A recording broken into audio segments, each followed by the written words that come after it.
യേശുവെ നന്ദി, യേശുവെ സ്തുതി.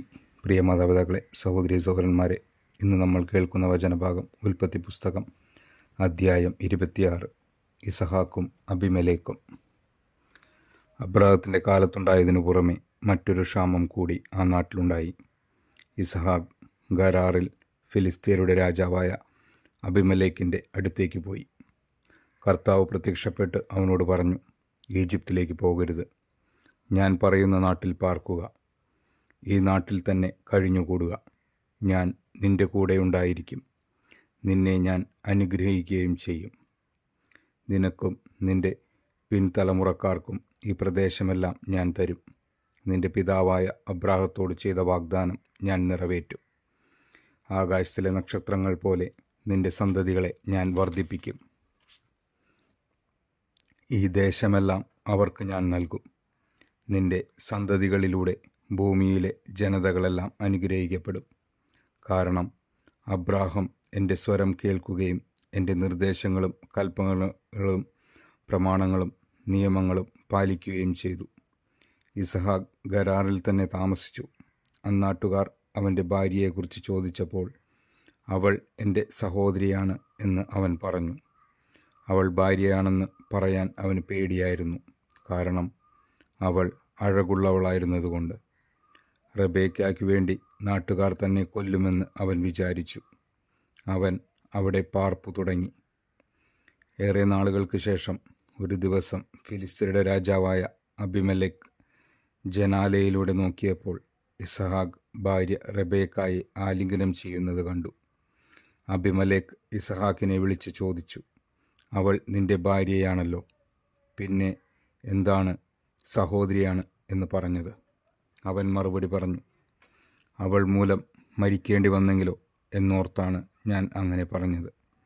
അബിമേലെക്ക് ചോദിച്ചു, നീ എന്തിനാണ് ഞങ്ങളോടിത് ചെയ്തത്? ജനങ്ങളിൽ ആരെങ്കിലും നിന്റെ ഭാര്യയോടൊത്ത് ശയിക്കുകയും അങ്ങനെ വലിയൊരു അപരാധം നീ ഞങ്ങളുടെ മേൽ വരുത്തിവെക്കുകയും ചെയ്യുമായിരുന്നല്ലോ. അതുകൊണ്ട് അബിമേലെക്ക് ജനങ്ങൾക്കെല്ലാം താക്കീത് നൽകി, ഈ മനുഷ്യനെയോ അവൻ്റെ ഭാര്യയെയോ ആരെങ്കിലും തൊട്ടുപോയാൽ അവൻ വധിക്കപ്പെടും. ഇസഹാക്ക് ആ നാട്ടിൽ കൃഷിയിറക്കുകയും അക്കൊല്ലം തന്നെ 100 മേനി വിളവെടുക്കുകയും ചെയ്തു. കർത്താവ് അവനെ അനുഗ്രഹിച്ചു. അവൻ അഭിവൃദ്ധിപ്പെട്ടുകൊണ്ടേയിരുന്നു. ക്രമേണ അവൻ വലിയ സമ്പന്നനാവുകയും ചെയ്തു. അവന് ധാരാളം ആടുമാടുകളും പരിചാരകരും ഉണ്ടായിരുന്നു. അതുകൊണ്ട് ഫിലിസ്തീയർക്ക് അവനോട് അസൂയ തോന്നി.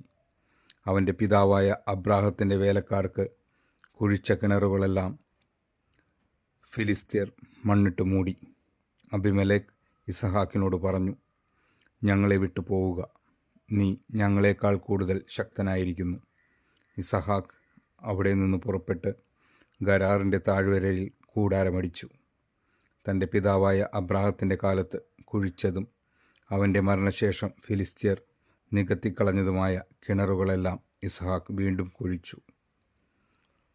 തൻ്റെ പിതാവ് കൊടുത്ത പേരുകൾ തന്നെ അവയ്ക്ക് നൽകുകയും ചെയ്തു.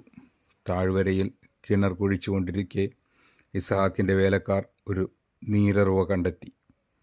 ഗരാറിലെ ഇടയന്മാർ ഇത് ഞങ്ങളുടെ ഉറവയാണ് എന്ന് പറഞ്ഞ് ഇസഹാക്കിൻ്റെ ഇടയന്മാരുമായി വഴക്കുണ്ടാക്കി. അവർ തന്നോട് വഴക്കിന് വന്നതുകൊണ്ട് അവൻ ആ കിണറിന് ഏസെക്ക് എന്ന് പേരിട്ടു. അവർ വീണ്ടും ഒരു കിണർ കുഴിച്ചു. അതിനെ ചൊല്ലിയും വഴക്കുണ്ടായി. അതുകൊണ്ട് അതിനെ അവൻ സിദ്ന എന്ന് വിളിച്ചു. അവിടെ നിന്ന് മാറി അകലെ അവർ വേറൊരു കിണർ കുഴിച്ചു. അതിൻ്റെ പേരിൽ വഴക്കുണ്ടായില്ല. അവൻ അതിന് റഹോബോത്ത് എന്ന് പേരിട്ടു. കാരണം അവൻ പറഞ്ഞു, കർത്താവ് ഞങ്ങൾക്ക് ഇടം തന്നിരിക്കുന്നു, ഭൂമിയിൽ ഞങ്ങൾ സമൃദ്ധിയുള്ളവരാകും. അവിടെ നിന്ന് അവർ ബേർഷെബായിലേക്ക് പോയി. ആ രാത്രി തന്നെ കർത്താവ് അവന് പ്രത്യക്ഷപ്പെട്ട് അരുളി ചെയ്തു, നിന്റെ പിതാവായ അബ്രാഹത്തിൻ്റെ ദൈവമാണ് ഞാൻ. നീ ഭയപ്പെടേണ്ട, ഞാൻ നിന്നോട് കൂടെയുണ്ട്. എൻ്റെ ദാസനായ അബ്രാഹത്തെ പ്രതി ഞാൻ നിന്നെ അനുഗ്രഹിക്കും, നിന്റെ സന്തതികളെ വർദ്ധിപ്പിക്കും. അതിനാൽ അവൻ അവിടെ ഒരു ബലിപീഠം നിർമ്മിച്ചു. കർത്താവിൻ്റെ നാമം വിളിച്ചപേക്ഷിച്ചു. അവൻ അവിടെ കൂടാരമടിച്ചു. ഇസഹാക്കിൻ്റെ ഭൃത്യന്മാർ അവിടെ ഒരു കിണർ കുഴിച്ചു. ഗരാറിൽ നിന്ന് അബിമലേക്ക് തൻ്റെ ആലോചനക്കാരനായ അഹൂസസ്തും സേനാപതിയായ ഫിക്കോളും ഒരുമിച്ച് ഇസഹാക്കിനെ കാണാൻ ചെന്നു. അവൻ അവരോട് ചോദിച്ചു, എന്നെ വെറുക്കുകയും നിങ്ങളുടെ നാട്ടിൽ നിന്ന് പുറത്താക്കുകയും ചെയ്ത നിങ്ങൾ എന്തിന് എൻ്റെ അടുക്കലേക്ക് വന്നു? അവർ പറഞ്ഞു, കർത്താവ് നിന്നോട് കൂടെയുണ്ടെന്ന് ഞങ്ങൾക്ക് വ്യക്തമായിരിക്കുന്നു. അതുകൊണ്ട് നാം തമ്മിൽ സത്യം ചെയ്ത് ഒരു ഉടമ്പടി ഉണ്ടാക്കുക നല്ലതെന്ന് ഞങ്ങൾക്ക് തോന്നി. ഞങ്ങൾ നിന്നെ ഉപദ്രവിക്കാതിരിക്കുകയും നിനക്ക് നന്മ മാത്രം ചെയ്യുകയും സമാധാനത്തിൽ നിന്നെ പറഞ്ഞയക്കുകയും ചെയ്തതുപോലെ നീയും ഞങ്ങളെ ഉപദ്രവിക്കാതിരിക്കണം.